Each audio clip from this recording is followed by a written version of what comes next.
Hi guys, my name's Ariana. And I'm Hannah, and together we document our life together as the Angelinos.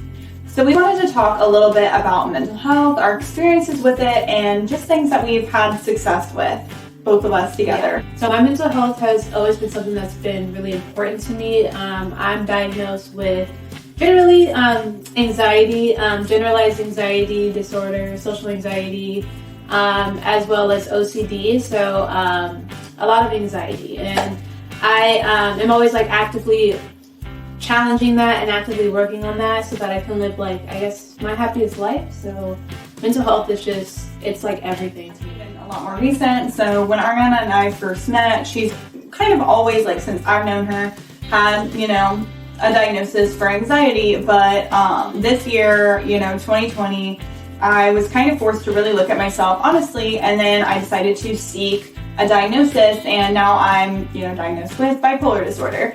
So that's been a really kind of like cool journey for me, I guess. It's explained a lot of things, and so I've had, a lot of self-reflection recently. So in terms of coping mechanisms, I think both of us, have had, a lot of experience identifying our coping mechanisms and then trying out new ones so that we can, succeed, I guess, better in life and live truly like our best lives.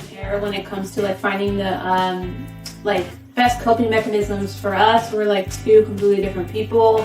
So it's always been like an ongoing journey for me, and trying like a lot of new things to figure out like what works for me just as I grow and change.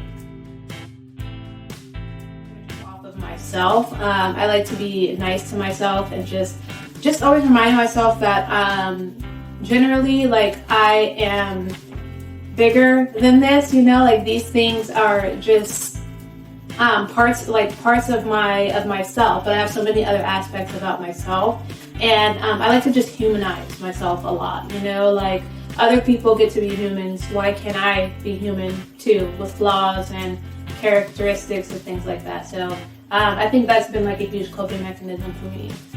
And for me, I think going off of that, something similar that I think that has been very important for me is, self-acceptance. And, I think working with my, mental health, I guess, technically disorders, right? But, I guess we all have things, right? You have things that you have to work around in life, and mental health is no different. So for me, knowing that I have cycles and that I have a mood disorder, I think gives me a lot more power over, the choices and the way that I build my life. With destigmatizing mental health, it really starts with yourself, accept that, you're not, we're all human and none of us are perfect. We make mistakes. For me, also within my journey, when I started, like, I guess my mental health journey, I had support from my family, but largely just due to lack of like education around mental health, I felt like I largely had to navigate that kind of like on my own, and kind of, education was like a key part of that. I did a lot of research on the internet, spent a lot of time on websites that were very informative. So I feel like education has been like so instrumental. Just to kind of wrap up this video, it was cool to be able to introduce ourselves to you guys, and we wish you the best of luck on your mental health journey, and love you. We love you guys. Love you. Good luck.